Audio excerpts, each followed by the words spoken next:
As the war between Israel and Hamas rages, all eyes on the Rafah crossing between Gaza and Egypt. Right now, the only potential way out of Gaza. For the attacks launched by Hamas on October 7th, Egypt's relationship with Israel was stable. The countries worked together on security, keeping Gaza in a military blockade since 2007, after Hamas took power. And they partnered on energy, with Israel sending gas to Egypt. Israel's peace with its neighbors is always very pragmatic, to the point of cynicism. It's not a peace between the people. It's cold peace. A cold peace that took decades to get to. The countries fought several wars after Israel's founding. But as Egypt struggled to defeat Israel, and Israel sought recognition in the region, heavy U.S. pressure helped bring Egypt to the negotiating table. In 1978, they signed the Camp David Accord. And the next year, a peace treaty, with Egypt becoming the first Arab country to recognize Israel. Jordan, to Israel's east, followed, signing a peace treaty with Israel in 1994, working together on security in the occupied West Bank. But tensions on Jerusalem's holiest site, the Al-Aqsa Mosque, also known as the Temple Mount, have complicated relations. Here's the King of Jordan just last year. If people want to get into a conflict with us, we're quite prepared.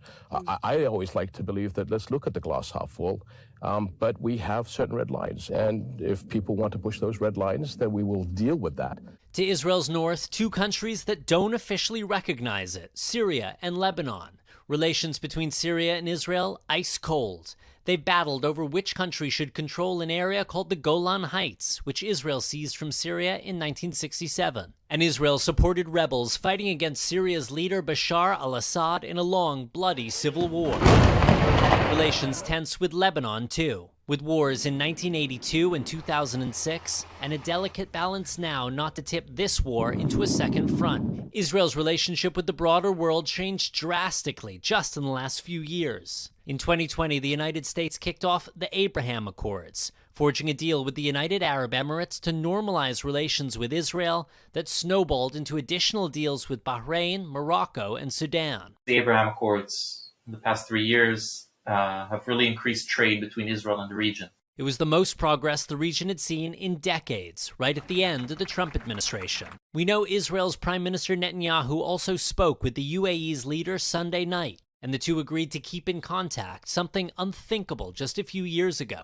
President Biden was signaling the potential for more progress just weeks ago. If you and I, 10 years ago, were talking about normalization with Saudi Arabia, and I think we'd look at each other like, who's been drinking what? This time with Saudi Arabia. But then Hamas attacking civilians inside Israel, maybe derailing those talks. U.S. Secretary of State Blinken meeting with Crown Prince Mohammed bin Salman Sunday, trying to keep things moving forward. But the future of Saudi-Israel relations, clearly in limbo. If the war stays limited in its scope, it might end up improving the chances of a normalization deal between Israel and Saudi Arabia. If the war becomes escalated, if it really becomes a major humanitarian crisis, it'll be very hard for the Saudis to justify this towards their own population.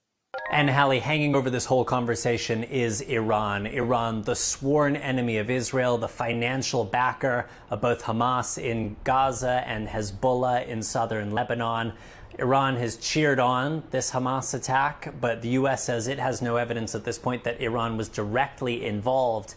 I asked an Israeli military officer, based on the weaponry that Hamas terrorists used, does anything there point to Iranian involvement? He said there's no sign yet at this stage, but the deep fear is that the war raging in Gaza could spread across the region, and you could potentially see a direct confrontation between Israel and Iran.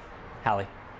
Thanks for watching. Stay updated about breaking news and top stories on the NBC News app or follow us on social media.